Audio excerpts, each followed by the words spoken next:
This map by Orland Poe is of all of Knox County, not just of Knoxville. And it's the first one that I found about 2 years ago that led me to believe there might be others by Orland Poe of East Tennessee.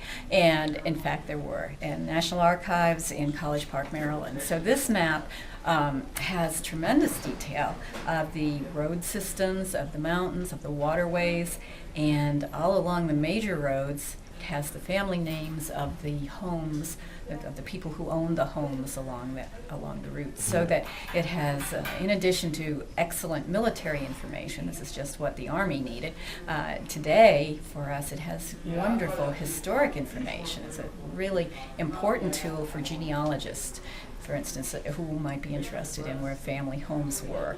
And so these homes are marked, the exact geographic location is marked, and the name of the people, the family who lived there. First lecture will focus on Orland Poe, who was the man who was the engineer who created the defenses around Knoxville, planned them, organized the manpower to actually complete them under fire while the Confederates were putting in their offensive positions around the town.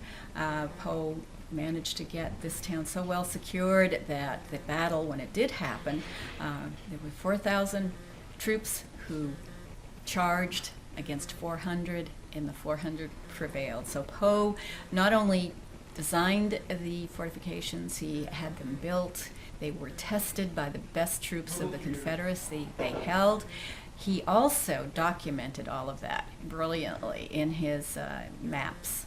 When Longstreet knew he was coming to East Tennessee, he wrote a letter to his friend, Simon Bolivar Buckner. General Buckner had been in Knoxville, and he says in his letter, well, Longstreet's not very optimistic. He thinks this is not going to be successful, that the Confederates will lose in Chattanooga, or at any rate be lessened by sending his troops to Knoxville, and that Knoxville this campaign for him is probably would have a number of problems associated with it.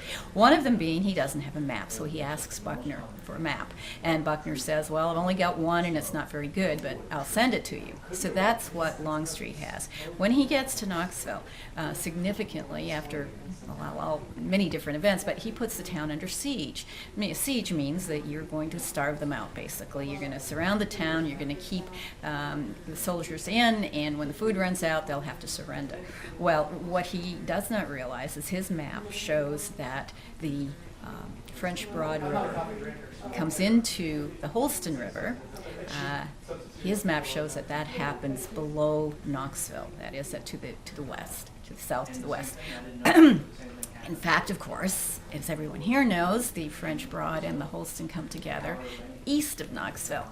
Well, Longstreet, because of his inaccurate map, did not defend against food coming into town, coming in through from the French Broad River. So even though the Union Army was under siege and they were hungry, they were not totally starving. The people in the country were sending supplies down the French Broad River into town. And Longstreet thought that he had the river covered because he had the Holston River covered when he did not. He really wasn't guarding against food being supplied to the soldiers in the town. So that it was a very significant deficiency for him. Burnside, on the other hand, had extremely detailed maps of all of East Tennessee by this time, and that, of course, that was a winning position.